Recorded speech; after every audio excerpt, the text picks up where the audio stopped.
Hello. You see, it's big sister of my wife. And my wife.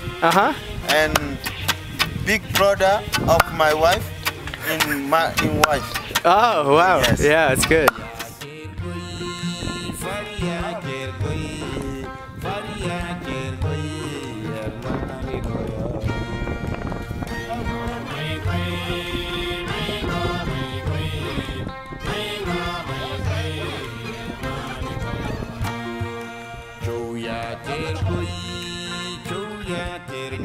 We have a very large site here. It's about 100 hectares, which is twice the size of modern Timbuktu and many, many times the size of ancient Timbuktu.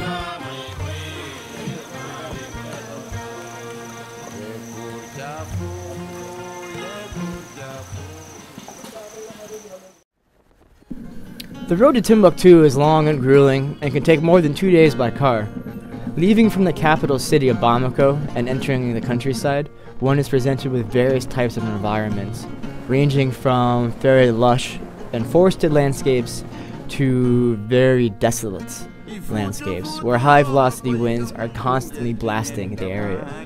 Now, the road to Timbuktu passes through the city of Djenné, and all along this road are beautiful and quaint little villages, and also very lively markets, where one can find nearly anything he or she desires. They're actually quite fun to experience. The area around Djenné is old and has its own ancient history. This is the site of Djenné Djeno, dug by Susan and Rod McIntosh, and it's a very important site. All around is massive pottery scattered. The city of Djenné is beautiful, and in the distance you can see the mosque of Djenné, and it's a UNESCO World Heritage Site. Leaving Djenné, it's necessary to cross various branches of the Niger River, and it can take quite a long time to wait for these ferries. Leaving the city of Douenza, which is now behind us, the road becomes very bad, and it's actually sometimes easier just not to drive on the road at all. And you can do this in either one of two ways. The first way is to take out your compass and follow a bearing to Timbuktu. Or, if you're brave enough, or perhaps stupid enough, you can try and follow the maze of tire tracks that crisscross the desert floor.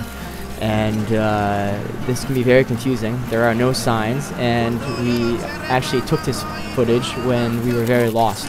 But luckily, later on, we stumbled across a local who pointed us in the right direction as he just sort of laughed and wondered what we were doing all the way out there.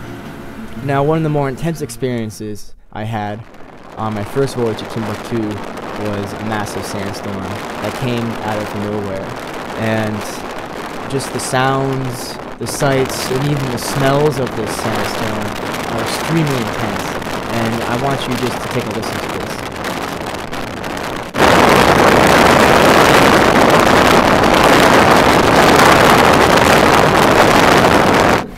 And then when the sandstorm hits, everything becomes very quiet. And it's very eerie, and sometimes visibility is reduced to less than 1 or 2 feet, and it's necessary just to stop the car and wait for the storm to pass. And when it does pass, the sky is beautiful, all the dust is gone, the humidity has cleared, and it's actually quite refreshing.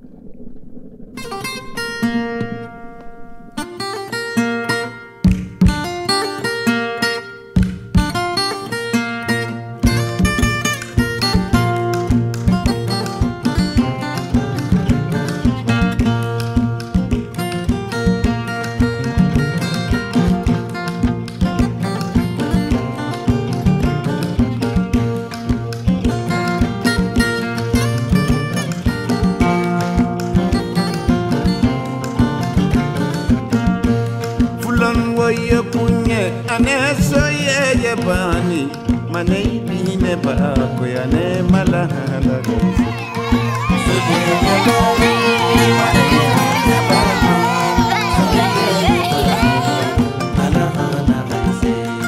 alman woye kunye mane so ye bani manei bine ba ko ya ne malala so ye bani manei bine ba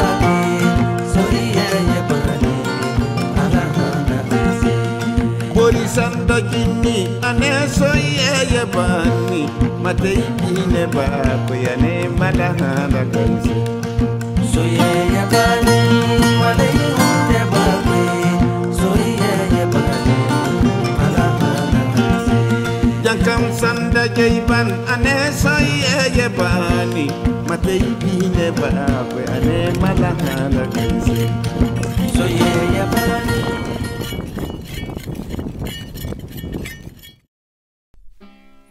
The typical day in the village, well, it was long. Starting with the 5 a.m. sunrise. Ah bon? Bonjour Ahmed.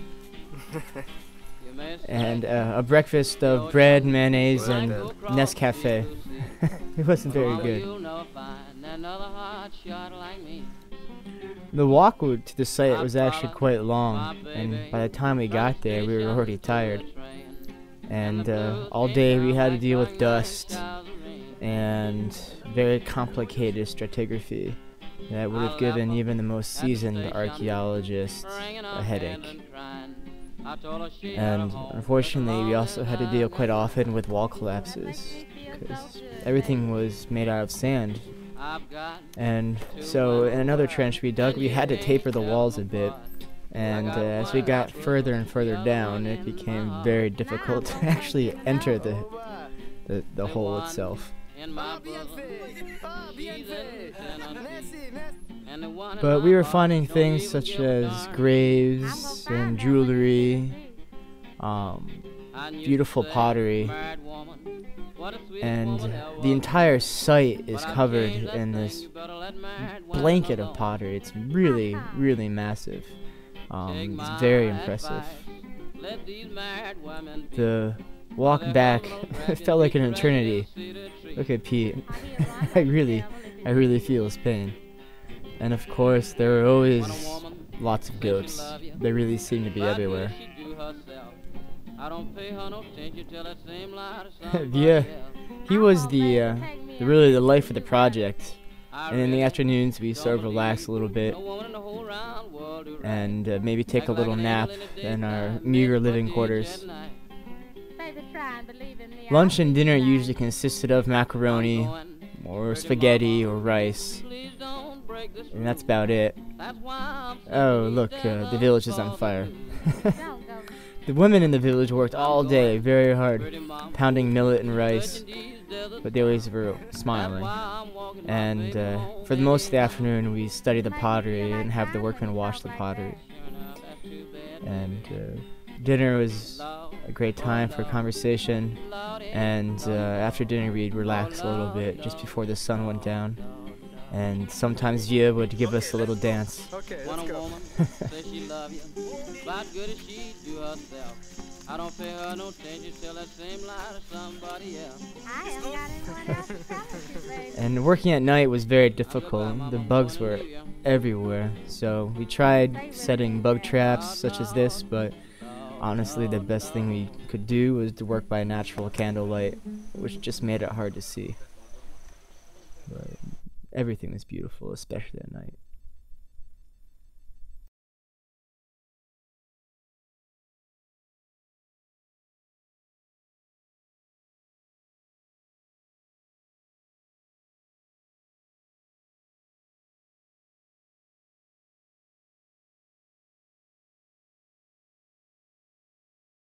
Ooh.